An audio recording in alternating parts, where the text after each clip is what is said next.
in Jay Town, former U.S. Attorney for the Northern District of Alabama. Jay, I know you've been watching this along with us, and I can't wait to get your reaction to Judge Merchan telling the prosecution to tell Michael Cohen to be quiet, but no gag order. Yeah, Judge Merchan is quite the profile in courage as a jurist. He's proven time and again throughout this trial. And John, I think you were making a very good point that he seems to react after the toothpaste is out of the tube, after the bell has been rung, whatever metaphor you want to use. And so it's the same thing with Michael Cohen. He has gagged the former president of the United States, who's the presumptive nominee. He will be the nominee for the Republican Party come July. He's gagged him under the guise of the integrity of this process inside of this courtroom. Okay, fine. That's why you have a gag order. This gag order is unconstitutional, but let's pretend that it isn't. Well, he's not unaware of what Michael Cohen and Stormy Daniels have been saying on social media and in public throughout the last year, certainly throughout this trial. It's been brought to his attention, but he has refused to acknowledge it. And then when faced with what Cohen has been doing this week, and now that they know he's going to be a witness on Monday, the judge said, look, just tell him it's from me. He could have ordered it from the bench. Judge Janine pointed that out. Again, not exactly a profile in courage, and his permissive bias just sort of continues to shine through from his perch up there on the bench. Jay, one aspect of this case with Stormy Daniels that I don't think really has been aired much is that way back in 2011, she was trying to sell her story to In Touch magazine for apparently some $15,000.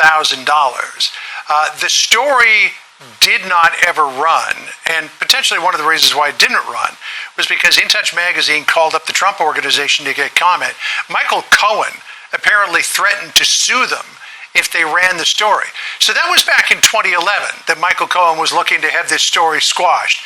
President Trump wasn't even thinking about running for president at that time. I mean, maybe he talked about it, a couple of times, just kind of teasing folks with it. So if they wanted the story quashed in 2011, what was the reason for that? And was that the same reason that they wanted the story quashed when it reemerged in 2016? Didn't have anything to do with the campaign in 2011. But suddenly, when they do the same thing in 2016, it's all about the campaign, according to Alvin Bragg? It's an excellent point. And look, I was prosecutor at what most would consider a fairly high level for 22 years in the Marine Corps for the state of Alabama, and then as a United States attorney. Prosecutors all over the country are looking at this case. They're looking at the theory that Alvin Bragg and his team have cobbled together, and they are embarrassed at how this case is actually decimating the trust and confidence that we all need as prosecutors in our justice system. And I don't believe, John, that when Alvin Bragg is sliding into his 58 regular suit every morning, that he actually thinks about that. I think that he is more thinking about how he is trying to scuff up or embarrass the former president of the United States. We're 4 weeks into this trial, if you count voir dire, 3 weeks worth of witnesses, maybe just a week or so more to go. And I've yet to see a shred of evidence that Donald Trump is guilty of any element of any of the crimes that could possibly be alleged here. Again, all the legal experts are still confused as to what all the crimes being alleged are. Circling back to Judge Merchan, notice pleadings are a thing, right? You should know what charges you are facing. We still don't know, and Judge Merchan doesn't seem much to care about that any more than he does what Michael Cohen is saying on TikTok. Jay, one last quick answer, if I may. Would you advise the former president not to testify?